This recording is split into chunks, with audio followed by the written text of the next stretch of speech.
Toyota presents let's explore with Yasir Hussain में chapter 2 जो कि केपी के चैप्टर है उसकी सेकंड एपिसोड शुरू हो चुकी है और हम दाखिल हो गए हैं केपी के एक और इलाके में। एक चाइनीज फिलोसोफर ने कहा था कि अगर आप एक अच्छे मुसाफिर हैं तो आपका कोई मंसूबा होना ज़रूरी नहीं, यानी कि कोई प्लानिंग की ज़रूरत नहीं है, जहाँ आपको रास्ता ले चले वहाँ पहुँच जाए। लेकिन मैं कोई बहुत बड़ा फलसफी तो हूँ नहीं, तो इसलिए मेरी छोटी मोटी प्लानिंग होती है और मेरा प्लान ये है कि हम डिस्ट्रिक्ट मर्दान से होते हुए, जहाँ पे एक बहुत खूबसूरत साइट है, वर्ल्ड हेरिटेज की साइट है जो कि है तख्ते बाही, वो आपको दिखाता हो जाऊं क्योंकि उसकी दुनिया में एक बहुत अहमियत है और हमारे पाकिस्तान में मौजूद है, तो आपको देखना बहुत ज़रूरी है। फिर वहाँ से होते हुए हम जाएंगे मालाकंड की तरफ और मेरा साथी है इस वक्त टोयोटा फॉर्च्यूनर GR जो कि बहुत ही स्मूथ गाड़ी है यार।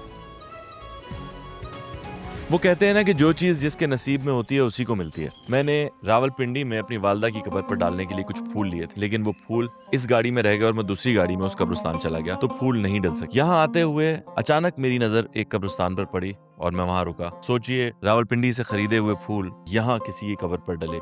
मैंने फातिहा पढ़ी और अपना सफर दोबारा शुरू किया।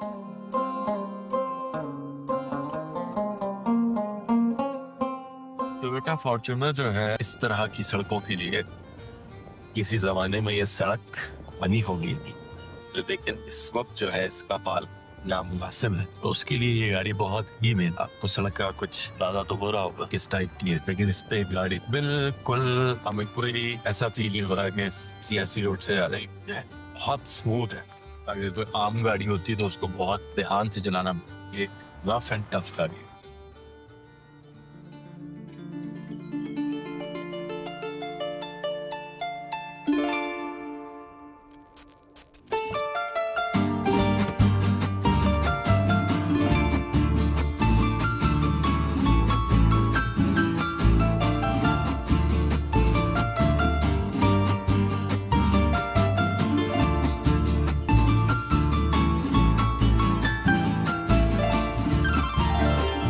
अभी हम विजिट करने के लिए जा रहे हैं। इस साइट का एंशिएंट नेम था आज से 2000 साल पहले Takht Bahi, the combination of two words.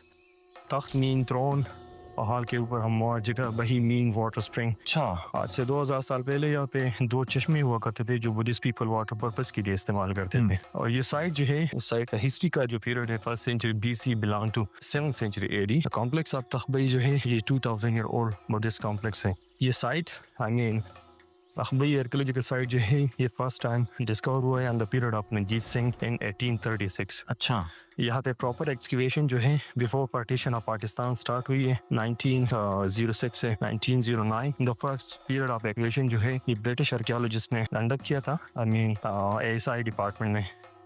ASI mean archaeological survey of India. Second period of excavation जो है ये 1910 से 1913 तक yeah, during the time of excavation, with sculptures, coins, beads is restored that time, that all are shifted from here to British Museum. वो जा चुके हैं सब। हाँ, the line is for differentiation ताकि हर किसी को पता चले कि इस स्ट्रक्चर में, इस मुनासिब में कौन सा एरिया जो है वो टाइम टू टाइम रिजर्व हुआ है और कौन सा एरिया जो है वो ओरिजिनल हालत में है। तो इस लाइन से यहाँ से बेस से लेकर यहाँ तक ये इनर साइड स्ट्रक्चर जो है ये ASI वालों ने before partition of Pakistan, ASI में आर्कियोलॉजिकल सर्वे ऑफ इंडिया 1946 में ये एरिया जो है ये प्रिजर्व हुए और इस लाइन के अपर साइड पे ये सारा स्ट्रक्चर जो है ये ओरिजिनल है, 2000 ईयर ओल्ड।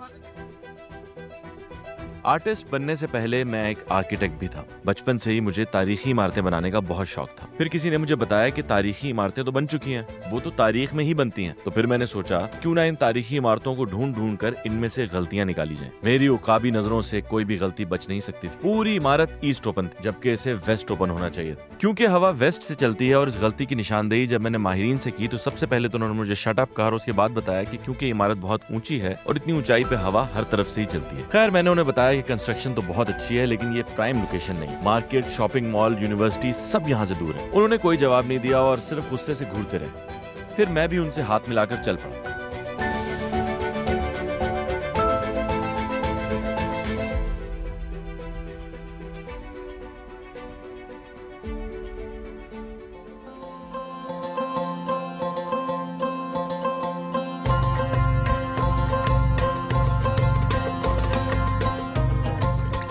भूख लग रही थी और पेट भी था खाली। मैंने की जुगाली और हरी मिर्च खा ली। तौबा तौबा तौबा, मैंने हरी मिर्च खा ली और दिन में तारे दिखाई देने लगे। इसीलिए फौरन सनग्लासेस पहन लिए ताकि दिन में दिखने वाले तारों पर रिसर्च कर सकूं।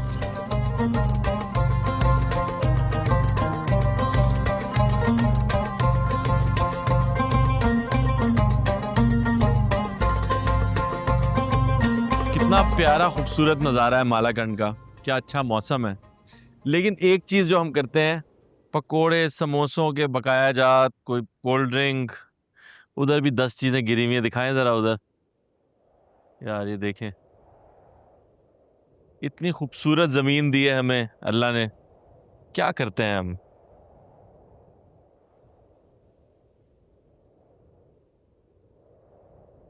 जितना भी पढ़ाई लिखाई हो जाए, अकल समझ आ जाए, पैसे आ जाए ये सब खरीदने के, मगर ये लोग नहीं बाज आते। एक रिसर्चर के मुताबिक जब भी पहाड़ों में घूमने फिरने जाएं तो वहां प्लास्टिक या थर्मोपोल से बनी हुई चीजें नहीं लेके जानी चाहिए, क्योंकि इन इलाकों में प्लास्टिक और थर्मोपोल का रिसाइकल होना आसान नहीं और उनको ठिकाने लगाना तो और भी मुश्किल है। माहौल और एनवायरनमेंट से मोहब्बत करें, ये हमारे लिए अल्लाह का तोहफा है।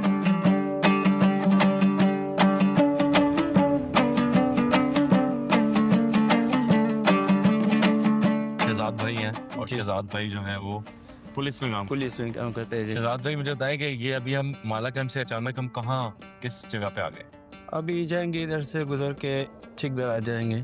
चिकदरा जाएंगे। चिकदर अंदर से मोटा भी शो है ना। हाँ? अभी हम बटखेला पे जी। बटखेला। जी जी। और ये जो क्या नाम है बाजार आप बता रहे थे बटखेला का थोड़ा। तो ये बटखेला का बाजार है, ये एशिया में मशहूर बड़ा बाजार है ना सबसे। एशिया का सबसे बड़ा बाजार है। बिल्कुल जी। ऐसे लंबाई में सबसे बड़ा। लंबाई में बोल। तो ये इतनी खूबसूरत जगह पे आप रहते हैं, आप बटखेला में रहते हैं? जी सर, हम तो आप तो यहाँ से स्वाद मेरे ख्याल में 1 घंटा दूर है।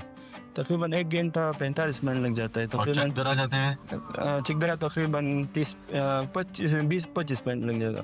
तो आप तो बस बाइक निकालते हैं और बहुत खूबसूरती में चले जाते हैं। हाँ बिल्कुल जी। तो आप लोगों को तो कोई डिप्रेशन, कोई एंजाइटी, ये तो चीज़ें होती नहीं होंगी? नहीं, कुछ भी नहीं है, वो माशाल्लाह बहुत साफ सुथरा माहौल है, खूबसूरत सा। हाँ, तो अगर किसी के पास ऐसी गाड़ी हो फॉर्च्यूनर, जी जी, तो उसको तो क्या चाहिए, क्या करे हो? तो बस वो बस मजे करे ना, अच्छी गाड़ी हो तो बस।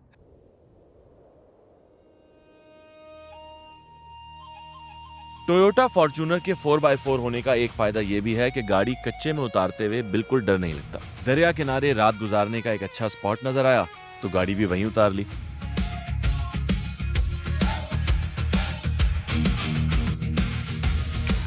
यहाँ पहुंचकर पता चला कि मैं तो एक अच्छा ट्रैवलर हूँ। कुर्सी, चूल्हा, लकड़ी, फ्राइंग पैन सब कुछ लेकर आया था, लेकिन फिर ख्याल आया कि पकाने के लिए तो कुछ लाया ही नहीं।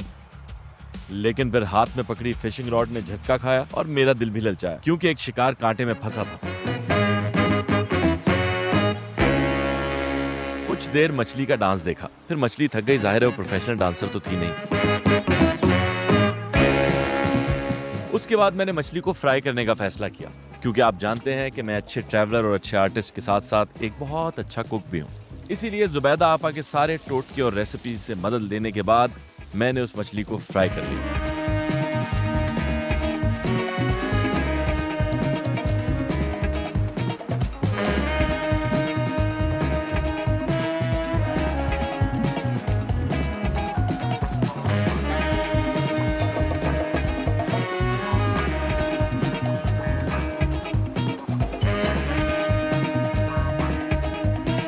फिर अपने ही हाथ से बनाया हुआ ये लजीज डिनर ट्राई किया।